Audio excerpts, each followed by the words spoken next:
Keir Starmer has done what no British Prime Minister in recent memory dared to attempt, crossed a line so stark that critics are calling it a direct assault on democracy.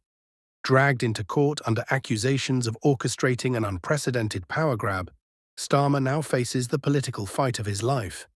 What began as a bold, progressive-sounding initiative, the Devolution Bill, has exploded into a full-blown national scandal. Marketed as a move to empower local communities, the policy has instead revealed a chilling agenda, not to elevate voters' voices, but to suppress them. The scandal traces back to the 2025 local elections, when Reform UK shocked both Labour and the Conservatives by gaining ground in key areas. Instead of accepting the democratic outcome, the government responded with sweeping changes. Councils in Reform-led regions, like Lincolnshire, Kent and Staffordshire, were dissolved. Elections were postponed. Candidates were disqualified under ambiguous new vetting rules. In these regions, the democratic process didn't just falter, it was actively dismantled.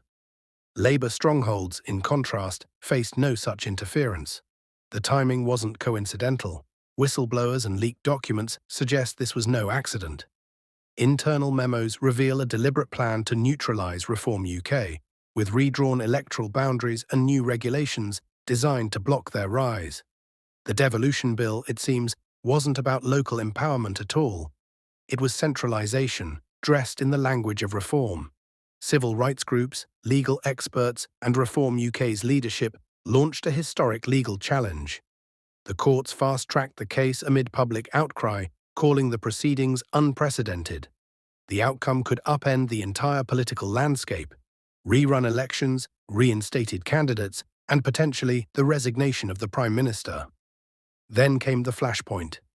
A 62-year-old man from a Midlands town, once a Reform stronghold, discovered the party was no longer on the ballot. He filmed himself spoiling his vote in protest, saying, "This isn't democracy." Minutes later, he was arrested under new public order laws tied to the Devolution Act. His video went viral. Within hours, protests erupted nationwide.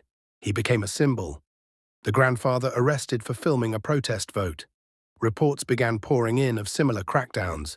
Activists detained, campaigners fined, critics barred from office.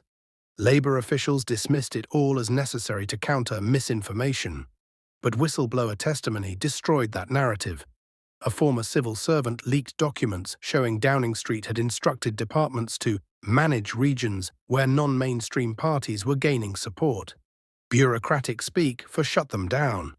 The backlash was explosive. Even Labour voters began to turn. Senior figures from Labour strongholds like Merseyside and South Wales expressed outrage.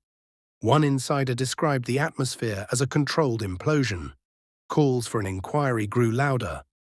In Parliament, a Labour backbencher broke ranks and demanded a full review. His measured but scathing speech left the chamber in stunned silence, and the opposition on its feet in applause. Polls showed Labour's support collapsing, especially among young voters, trade unionists, and ethnic minorities. Leaks continued. Advisers had warned Starmer months earlier. Vague disqualification criteria would backfire. He ignored them. As the court date approached, Starmer's leadership began to fracture. Some allies stood firm, others quietly prepared succession plans. Even Angela Rayner distanced herself. No one wanted to be tied to a scandal that could end not just a Prime Minister's career, but destabilise the entire Labour Party. Meanwhile, Labour's desperate attempts to control the narrative fell flat. Polished campaign videos from party insiders were met with outrage from communities that had lost their right to vote. One former Labour supporter summed up the mood. "They want to tell us what's best for our towns, but they won't let us choose it for ourselves." A petition to repeal the Devolution Act soared past 1 million signatures. Behind closed doors, Labour HQ descended into panic. Leaked messages showed fear setting in. "If the court rules against us, we're finished." The final blow may come from within. With the Prime Minister refusing to answer key questions about disqualified candidates, shut down elections and biased regional boards, the pressure is unbearable. Starmer, once the symbol of stability, now looks evasive and brittle. What was meant to be a clever political strategy has mutated into a constitutional crisis. A referendum not just on one leader's choices, but on whether British democracy can be rewritten behind closed doors. And so, all eyes turn to the Royal Courts of Justice. The stakes are nothing short of historic. Will power be accountable, or democracy is rewritten? Only time will tell. Bye for now. Do subscribe the channel.